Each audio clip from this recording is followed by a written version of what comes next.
worth. Oh my God, it's him after eating the dumpy dog. Like the dude who chases, like, he's like, my stomach still doesn't feel right. All good? Awesome. Glad to hear it. That hot dog finally catching up to you? Well, I'm glad you could join us today. This past couple hours has been the worst experience of my life. Why did you let me eat that thing? They seem fresh to me. They were a little gray, but otherwise they seemed fine. Yeah, that's what I thought too. After you left, my stomach started screaming. You know how hard it is to find a bathroom in the French Quarter? I don't know. Not easy. But you found one? That's good. No, I did not find one. And it doesn't matter because you're in the French Quarter. It's all going to smell the same. So what did you do? You don't want to know. Yeah, I do. Oh, but I do. You give me bad vibes. You know that? You want to know how you want to know how I dealt with insane explosive diarrhea that I got because of you? Is this some kind of power trip or something? Do you go around coaxing young men into eating old gray hot dogs we just suggested the hot dog to you. We didn't make you do anything. Do you go around coaxing young men into eating old gray hot dogs most nights, or is this a special occasion? Special occasion.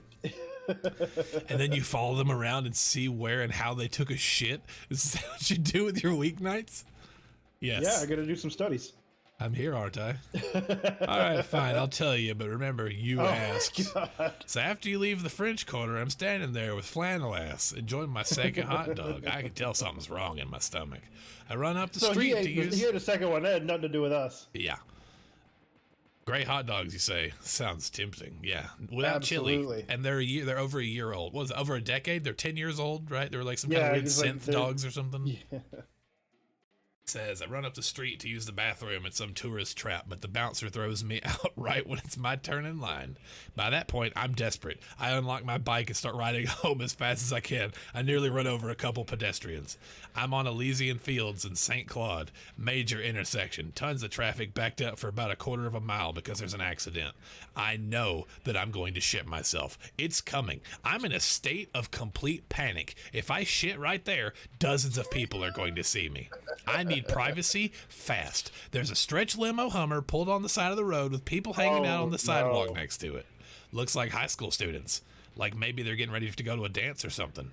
They're all congregated on one side of the limo, like on the sidewalk. I'm in the street on the opposite side. So I drop my bike right there in the street, sneak into the limo as quietly as I can. No one's there. They're all outside. I figured this might be where it's going when he started bitching the limo, but oh boy. I don't think twice. I just pull my pants down and let loose. God, shit all over the limo. It's, there's a lot of it. It's taken a while. Should I keep going? You still enjoying yourself? Absolutely. Please continue. Please continue. You're disgusting. So anyway, while I'm in there, the kids shut the door, the driver climbs in, all the lights at the rear of the limo go out. I guess the driver was just dropping the kids off downtown. I don't know, but at this point, it's just me and him, and a tinted window that divides the cab from the rear of the limo. It would be pretty hard for the driver to see me with all the lights out. He gets on the phone, calls his wife or girlfriend or whatever as he drives away. He thinks the limo's empty. He's got it on speakerphone, and I can hear the whole conversation in the speaker right next to my head. First thing he says is how bad those kids stink. Said he'll never drive young kids around like that again. No. Said they smell. He said they smell like baby diapers. Then he starts having phone sex. I'm not kidding. They just immediately launch into it, from baby diapers to phone sex, saying what they want to do to each other. All this stuff. That is definitely a turn on for me. I smell baby diapers. I'm like, oh girl, it's time to get it going. It's gotta smell like Bigfoot's dick, or I'm not interested. You don't even need foreplay if there are baby diapers. I'm out. Not like that's the biggest deal in the world, but for reasons I won't get into, I just really didn't want to be in there anymore. I try to open the door thinking, fuck it, I'll just jump out, but the door is locked. I check the others, they're all locked. I crawl up to the window, start tapping on it, going, sir, you forgot me, sir. He hangs up the phone, cracks the little tinted window. Who the hell are you, he asks. I'm one of the kids. You forgot to drop me off. He starts shouting, what is that smell?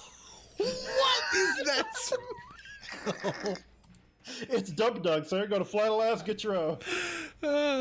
My heart is beating out of my throat. I can't breathe. He rolls up the window, calls the police. Again, I hear the entire conversation. Operator asking what the... Someone shit in my limo. Operator asking what the problem is. He says a man broke... He says a man broke into his limo and took a shit in it, just like that. A man broke in my limo and took a shit in it. Door was unlocked. I did not break in. They ask him his location. He pulls off on the side of the road and waits for the cops. I'm banging on the window, begging him to let me out, saying I'll clean it for him. I don't care. I'll pay for it having been cleaned. He pretends I'm not even there. Still care to listen? Please, God, yes. I've never wanted to hear anything more in my entire life. Of course. Oh, God. All right, so here's what gets me. The New Orleans Police Department has never showed up to anything on time. It takes them hours to show up to a murder scene, right? Well, a squad car pulls up behind the limo within like 3 minutes. At this point, I can't even explain to you. I'm having a heart attack. I'm dying. He's not in jail right now, so obviously it all turned out okay. I crouch down behind the door and wait. There is shit everywhere. It's on my shoes. It's on my hands. It's on my shirt. I have no alibi here. The man gets out, opens the door for the police. I spring out of there and just start running. I don't look back. I can hear the cops shouting. I turn into the neighborhood. There's a construction dumpster about a block away. I run like lightning towards that thing. I dive in. There's barbed wire. There's nails. All kinds of stuff. I'm getting scratched up. I'm covered in shit. I don't care. Adrenaline is coursing through my veins. I burrow down into the heap of trash like a mole and hide. I can hear the police sirens. Squad cars stop at the dumpster. They get out. They look around. They shine the light right on me. I stay perfectly still, holding my breath. They leave. I wait a couple minutes. I climb out. I walk here. They used to want to fish out shit man out of the dumpster. I walk here. I take another shit. I am so sorry. Yeah, well,